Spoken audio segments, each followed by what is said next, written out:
8. Kidney transplant करने के बाद तुमने उन बॉडीज के साथ क्या किया? हमने सब जगह छान मारा। ऐसे कैसे हो सकता है कि इतनी सारी बॉडीज को ठिकाने लगाते हुए तुम्हें किसी ने देखा ही नहीं? क्या तुमने उन बॉडीज को अपने घर के पास कहीं दफन किया है? हमें वो सब करने की जरूरत ही नहीं पड़ी। बॉडीज को हमने घर के पास वाले कनाल में फेंक दिया। हाँ, और कपड़ों को जला दिया। उस कनाल में कई भूखे मगरमच्छ होते हैं। वो बेचारी बॉडीज मगरमच्छ का खाना बन गई होंगी। ये कहते हुए अश्विन के चेहरे पर एक अजीब सी हंसी थी। उस हंसी को देखकर सोनाली काफी डर गई और शायद इस हंसी को अब वो पूरी जिंदगी नहीं भूल पाएगी। अपने लविंग हस्बैंड का ये रूप देख के सोनाली सुन्न हो गई थी। उसे भरोसा ही नहीं हो रहा था कि जो हस्बैंड उसे इतना प्यार करता था, हमेशा उसका ध्यान रखता था, वो एक मर्डरर है। वो सब बॉडीज, वो सारे एविडेंसेस उन मगरमच्छों के पेट में होगी। तुम कितनी भी कोशिश कर लो, वो एविडेंसेस तुम्हारे हाथ नहीं आने वाली। शहर इंदौर। यहाँ डॉक्टर अश्विन नाम का एक जाना माना डॉक्टर रहता था। सोसाइटी में उसकी काफी इज्जत थी और लोग उसे काफी मानते भी थे। पर इस परफेक्ट लाइफ के पीछे छुपी थी डॉक्टर अश्विन की काली करतूतें। एक मर्डर जो सोसाइटी के हर उस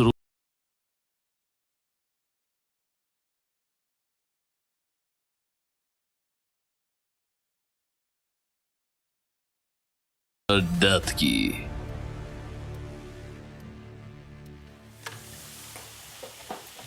सोनाली शर्मा, डॉक्टर अश्विन की वाइफ, आज अपने हस्बैंड के लिए खाने में कुछ खास बना रही थी। आजकल मूडी चल रहे अपने हस्बैंड को रिझाने का ये उनका प्रयास था।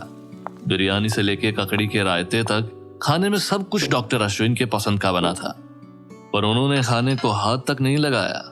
डॉक्टर अश्विन गहरे ख्यालों में खोए हुए थे और उन्होंने ये तक नोटिस नहीं किया कि सोनाली ने उनकी पूरी प्लेट बिरयानी से भर दी है। अश्विन, क्या हुआ है तुम्हें? चौधरी मिसिंग है। अश्विन की आवाज में थकावट साफ नजर आ रही थी। क्या क्या मतलब? मिसिंग है? वो कैसे? कल रात के बाद चौधरी को किसी ने देखा नहीं, ना ही किसी को उसने कांटेक्ट किया है। पर उसके घर वालों में से तो कोई उसके कांटेक्ट में होगा। डॉक्टर अश्विन अपनी दाढ़ी को खुजाते हुए फिर से सोचने लगे। चौधरी डॉक्टर अश्विन के यहाँ काम करता था। अश्विन एक आयुर्वेदिक डॉक्टर होने के साथ ही एक छोटी सी गैस की एजेंसी भी चलाते थे। डॉक्टर अश्विन अपने प्रोफेशन की वजह से काफी बिजी रहते थे और इसी वजह से उन्होंने गैस एजेंसी को संभालने के लिए चौधरी को काम पर रखा था। गैस एजेंसी के साथ ही चौधरी क्लिनिक में भी मदद करता था और बाकी सब वो काम करता था जो डॉक्टर अश्विन उसे बताते थे। चौधरी अश्विन की फैमिली का हिस्सा बन गया था। काम के सिलसिले में चौधरी अक्सर डॉक्टर अश्विन के घर आता जाता रहता था। धीरे धीरे वो सोनाली के भी करीब आ गया था और उसे अपनी बहन मानता था। वो सोनाली को हमेशा भाभी भाभी कहकर बुलाता था और उसका मिसिंग होना डॉक्टर अश्विन को जितना अफेक्ट कर रहा था उतना ही सोनाली को भी कर रहा था। मुझे नहीं लगता चौधरी के घर वाले उसके कांटेक्ट में होंगे। काम के सिलसिले में उसे अक्सर घर से बाहर ही रहना पड़ता था। उसके घर वालों ने तो नोटिस भी नहीं किया होगा कि वो मिसिंग है। यार, सोनाली अपने घर वालों से नहीं पर मुझसे तो यूजुअली कांटेक्ट में रहता था। सो फिर कहाँ गया होगा वो? किसी दूसरे शहर तो नहीं चला गया? यही तो समझ में नहीं आ रहा। हमारा ऐसा कोई भी काम नहीं बचा था जिसके लिए उसे शहर से बाहर जाना पड़े, और अगर जाना भी पड़ता तो मुझे इन्फॉर्म करके जाता। अश्विन, तुमने उसे कॉल करके देखा? ऑफ कोर्स, पूरे दिन कॉल कर रहा था उसको मैं, पर कोई फायदा नहीं हुआ। अश्विन और सोनाली एक दूसरे को देख रहे थे। चौधरी के ना मिलने से इतनी ज्यादा टेंशन होना थोड़ा अजीब था, पर अब सोनाली को इसकी आदत हो गई थी। काफी दिनों से अश्विन का मूड भी ठीक नहीं था। डॉक्टर अश्विन एक ऐसे इंसान था जो अपने काम को काफी सीरियसली लेता था। क्लिनिक और गैस एजेंसी, इन दोनों को चलाने में वो काफी बिजी रहता था। घर में कभी भी आना कभी भी जाना एक आम बात हो गई थी, और इन्हीं सब की वजह से सोनाली ने आज अश्विन की पसंदीदा बिरयानी बनाई थी। पर कहीं ना कहीं उसे भी पता था कि जो कुछ भी चल रहा है उसे बिरयानी फिक्स नहीं कर सकती। अश्विन का बिहेवियर काफी बदल गया था। अश्विन के इस बिहेवियर के बारे में सोनाली ने अपनी बहन से बात की। उसकी बहन को लगने लगा कि अश्विन का पक्का कहीं अफेयर चल रहा है। मर्द तभी घर लेट आने लगता है जब उसका किसी के साथ अफेयर चल रहा हो। मेरी बात याद रखना, उसका कहीं ना कहीं जरूर चक्कर चल रहा है। तुम्हें केयरफुल रहने की जरूरत है। कुछ समय के लिए सोनाली को भी अपनी बहन की कही हुई बात पर भरोसा होने लगा था। अश्विन की हरकतें भी इस संदेह को बढ़ाने में हाथ बटा रही थी। अश्विन सारे पर्सनल कॉल्स अपने ऑफिस में ही लेता था और जब भी वो अपने फोन पर बात कर रहा होता था अपने ऑफिस का डोर बंद ही रखता था। पर चाहे अश्विन की हरकतें कितनी भी संदेहास्पद हो या उसके बिहेवियर में कितना भी चेंजेस आ गया हो, वो सोनाली को अभी भी उतना ही प्यार करता था जितना वो पहले करता था। सोनाली के प्रति उसका बिहेवियर कभी चेंज नहीं हुआ। वो आज भी उसे प्यार से ट्रीट करता था और अपनी मेहनत की कमाई उसकी झोली में डाल देता था। और चौधरी के होने की वजह से सोनाली को कभी ये जानने की जरूरत भी नहीं पड़ी कि उसका हस्बैंड कहाँ है, क्या कर रहा है। उसे हमेशा पता होता था कि अश्विन कहाँ जाता है, क्या करता है। पर आजकल अश्विन का घर आने जाने का समय काफी चेंज हो गया था। वो कभी घर जल्दी आ जाता था तो कभी देर रात तक उसका कोई पता नहीं होता था। वो काफी समय घर पर बिताने लगा, काफी घंटों टीवी देखते हुए तो कभी रातों को सोते समय घंटों खिड़की के बाहर देखता रहना। काफी दिनों से ये सिलसिला चल रहा था। अश्विन सोनाली की तरफ स्माइल करते हुए कहता है, इट्स फाइन, चलो खाना खाते हैं, मुझे बहुत भूख लगी है। पर चौधरी, उसे छोड़ो, बैठा होगा कहीं किसी कोठे पे, मैं कल सुबह उसे ढूंढ के लाता हूँ। अश्विन की बात पर दोनों हंसने लगते हैं। काफी दिनों बाद सोनाली ने अश्विन को हंसते हुए देखा था। वो तो भूल ही गई थी कि अश्विन हंसते हुए कैसा दिखता है। लंबे समय बाद इस घर में हंसी की आवाज आई थी। अश्विन के बिहेवियर ने तो सोनाली को टेंशन में डाल दिया था। अब जाके कहीं उसे थोड़ा अच्छा फील हो रहा था, पर हाँ, उसके मन में अभी भी थोड़ी बेचैनी थी। अश्विन को इतनी भूख लगी थी कि वो सोनाली के लिए ना रुके बिरयानी पर ताव मारने लगा। अरे मेरे लिए तो रुक जाते। कब से आप ही का वेट कर रही थी कि आप घर आओगे और आपको आपकी पसंदीदा बिरयानी खिलाऊंगी। क्या करूँ सोनाली, इतनी भूख जो लगी है और तुम्हारे हाथ की बनी हुई बिरयानी इतनी लाजवाब होती है कि मैं क्या, कोई भी नहीं रुक पाएगा। दोनों में हंसी मजाक चल रहा होता है कि तभी अचानक डोरबेल बजती है। एक बार, फिर 2 बार और फिर 3 बार बेल लगातार बजती रहती है।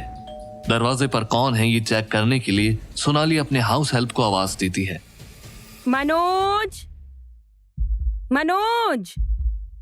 पता नहीं ये काम के समय ही कहाँ चला जाता है। अरे किसी काम से बाहर गया होगा, तुम ही जाकर देखो ना दरवाजे पर कौन आया है। सोनाली थोड़ा फ्रस्ट्रेट होती है पर आखिर अपनी कुर्सी से उठकर दरवाजे की तरफ बढ़ने लगती है। सोनाली दरवाजे तक पहुंचने वाली होती है कि तभी कोई बाहर से दरवाजा तोड़ देता है। ये क्या है? कौन हो तुम लोग? मेरे घर में घुसने की हिम्मत कैसे की? दरवाजे पर खड़ा होता है लोगों का हुजूम। सोनाली को चंद लम्हों के लिए कुछ समझ ही नहीं आता कि आखिर हो क्या रहा है। लोगों की भीड़ उसके घर के अंदर आ चुकी होती है। पुलिस? वो उसी जगह पर ऐसे खड़ी रहती है जैसे वो कोई पुतला हो। पुलिस वाले उसे पीछे छोड़कर अश्विन की तरफ बढ़ने लगते हैं। एक ऑफिसर सोनाली को कॉर्नर में ले जाती है और बाकी सारे पुलिस वाले अश्विन को घेर लेते हैं।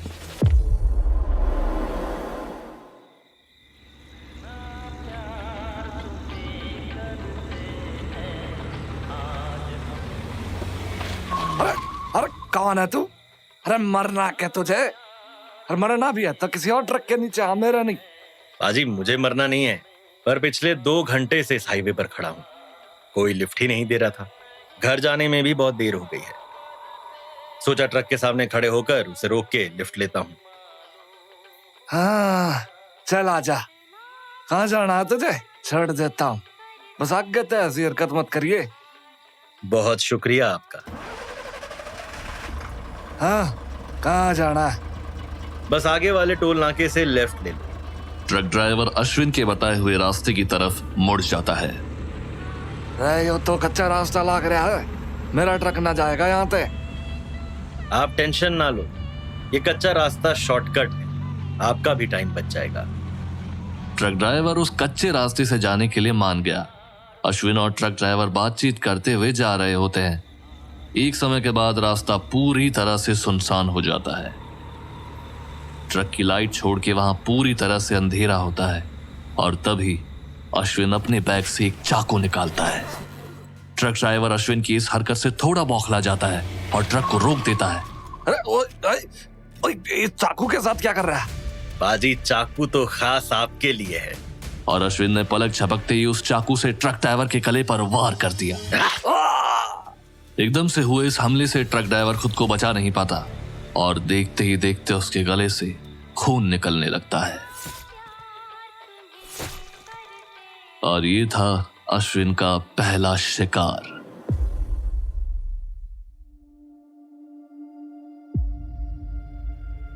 ऐसे कियोटिक सिचुएशन में भी अश्विन बहुत शांति से बैठा होता है। उसके चेहरे पर डर का कोई भाव नहीं होता। तो दूसरी ओर सोनाली कुछ सोच समझने की हालत में नहीं होती। उसने सपने में भी नहीं सोचा होगा कि उसके घर कभी पुलिस भी आएगी। जिस पुलिस ऑफिसर ने सोनाली को पकड़ के रखा होता है वो कहती है, डॉक्टर अश्विन शर्मा, मैं हूं इंस्पेक्टर प्रिया गुप्ता, इंदौर पुलिस। आपको मल्टीपल मर्डर, किडनैपिंग और intimidation, highway robbery, theft of property और सेल ऑफ स्टोलन गुड्स, इन सारे ही चार्जेस के अंडर अरेस्ट किया जाता है। आपको कुछ भी ना कहने का अधिकार है। आप जो भी कहेंगे वो आपके अगेंस्ट कोर्ट में यूज किया जाएगा। सोनाली के कुछ भी समझ नहीं आ रहा था। वो शॉक थी। इंस्पेक्टर प्रिया गुप्ता ने बोली हुई कोई भी बात उसके पल्ले नहीं पड़ रही थी। मर्डर, रॉबरी, किडनैपिंग, वो भी मेरे हस्बैंड। अश्विन ऐसे कैसे कर सकता है? जरूर पुलिस को कोई गलतफहमी हुई है। मेरे हस्बैंड ऐसे बिल्कुल भी नहीं कर सकते। सोनाली के दिमाग में बस यही बात चल रही होती है। किसी तरह सोनाली अपने आप को संभालते हुए पुलिस वालों से कहने लगती है, आपको कोई गलत फहमी हुई है। मेरे हस्बैंड एक डॉक्टर हैं, डॉक्टर। आपसे जरूर कोई गलती हुई है। आप मेरे हस्बैंड को इस तरह गिरफ्तार नहीं कर सकते। सोनाली बार बार अपने हस्बैंड को बेगुनाह होने की बातें कहती है। वो पुलिस वालों से मिन्नतें करने लगती है, पर इन सब चीजों का कुछ फायदा नहीं होता। उसकी आंखों के सामने पुलिस अश्विन को ले जाते हैं। सोनाली भी उनके पीछे पीछे जाने लगती है, पर 2 महिला कांस्टेबल ने उसे पकड़ लिया। अश्विन को पुलिस के साथ जाते हुए देखने के सिवाय सोनाली के पास कोई चारा नहीं बचता।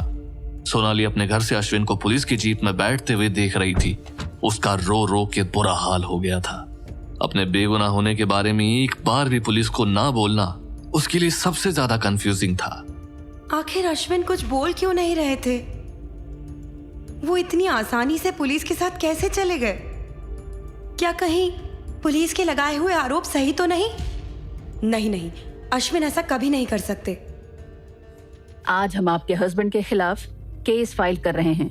आज की रात वो लॉकअप में ही बिताएंगे और कल सुबह कोर्ट में उनकी पेशी होगी।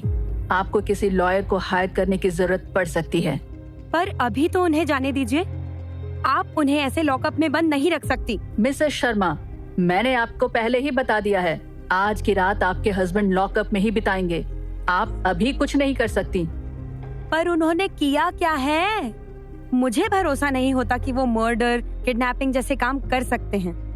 वो एक नेक इंसान है। मिसेस शर्मा, क्या आप न्यूज नहीं देखती? आपको पता नहीं है कि आपके हस्बैंड कौन है?